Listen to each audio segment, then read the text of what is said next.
தவமே ஜெயம் நேயர்களுக்கு வணக்கம். 48 நாள் ஒரு மண்டலம் விரதம் இருக்க வேண்டும் என்பது நடைமுறை. அது ஏனென்றால் நம்முடைய ஜீவாணு முழுமை அடைய 48 நாள் ஆகும். இந்த முழுமை அடைந்த விந்தணு தான் ஒரு முழு வளர்ச்சி அடைந்த குழந்தையை தர முடியும். நம் நாட்டில் 99% முழு வளர்ச்சி அடையாத குழந்தை தான் பிறக்கிறது.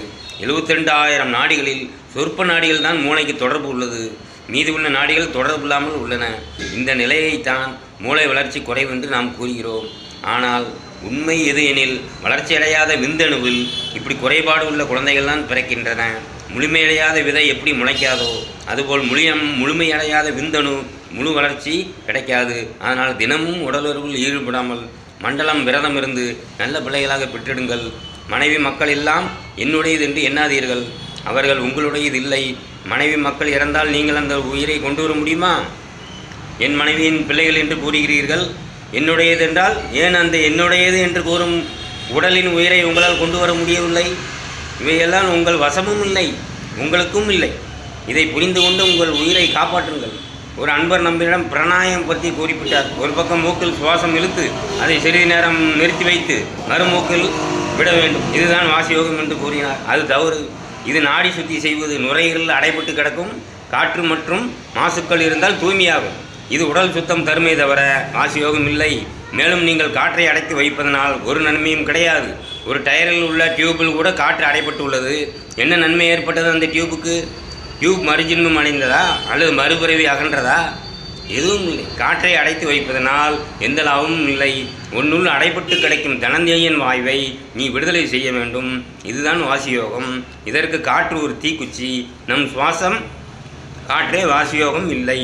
கயிற்றை வைத்து கொண்டு ஆட்டை கட்டுவது போல் காற்றை வைத்து கொண்டு நாம் வாசிக்கயிறை கட்டி இருக்க வேண்டும். காற்றை 16 நொடி 20 நொடி நேரம் உள்ளே வைத்து நிறுத்தி வைப்பதால் ஒரு நன்மையும் கிடையாது.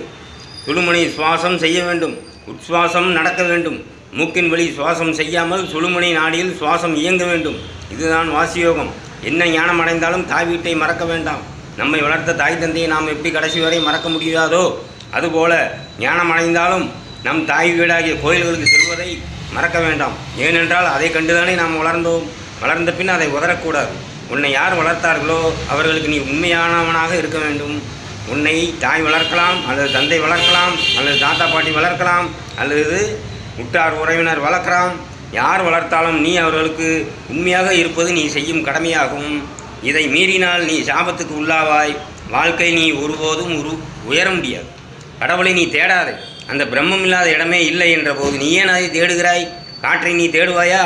நீதான் அதன் சுவாசத்தின் மூலமாக உணர்வது போல் பிரம்மத்தையும் நீ தேட வேண்டியதில்லை. அது பூர்ணமாக எல்லா இடத்துலையும் உள்ளது. உன்னை தனிமைப்படுத்தி நீ அதை உணர்வாய். தேகத்திலிருந்து விலகிப்பார், பிரம்மம் தெரியும். அதையும் காற்றை போல் உணர்வாய். இதை விடுத்து கடவுளை தேடுகிறேன் என்று வீணாக பிரம்மத்தை அருகில் வைத்து கொண்டு தேடிக்கொண்டிருக்கிறாய். இருக்கின்ற பொருளை ஏன் தேடுகிறாய்? சுவாசம் மூக்கின் வழியாக சுவாசம் செய்கிறாய், காற்றை தேடிக்கொண்டிருக்கிறாய். இப்படி தான் பிரம்மமும் உள்ளது. வீணாக கடவுளை தேடுவதை விட்டுவிட்டு உன் உயிரை தேடு. பூமியில் மானிட ரூபம் எடுத்ததே உயிரை வளர்ப்பதற்குத்தான். இதை விட்டால் வேறு வழி ஒன்றும் இல்லை. விரைந்து செயலாற்றுங்கள். காற்று உன் கண்ணுக்கு தெரிவதில்லை, நீ தேடிக்கொண்டே இருக்கிறாய். அதுபோல பிரம்மமும் உன் கண்ணுக்கு தெரியாது. வீணாக அதை தேடாதே. இருக்கின்ற பொருளை வீணாக தேடிக்கொண்டு நேரத்தை வீணாக்காமல் உங்கள் உயிரை காப்பாற்றுங்கள். அதுதான் உத்தமம். அர்ஜுனன் கிருஷ்ணனின் அன்பையும் அவரின் ஆசையும் மட்டும் விரும்பினான். துரியோதனன் கிருஷ்ணன் படைபலத்தை மட்டும் தருமாறு கூறினான். கிருஷ்ணன் விரும்பிய அர்ஜுனன் வாழ்ந்தான். பொருளை விரும்பிய கிருஷ்ணன் படைபலத்தை கேட்ட துரியோதனன் மாண்டான். தாய் தந்தை மகன் மகள் அண்ணன் தம்பி யாவர் உறவையும் விரும்புங்கள், வாழ்வீர்கள். அவர்கள் பொருள்களை அபகரித்து வாழ முயற்சி செய்யாதீர்கள். நீங்கள் அழிவீர்கள். கர்மத்தின் பலனை அனுபவித்தே தீர வேண்டும். ஒருவரின் உழைப்பை நீங்கள் பங்கு போட முடியாது. வணக்கம்.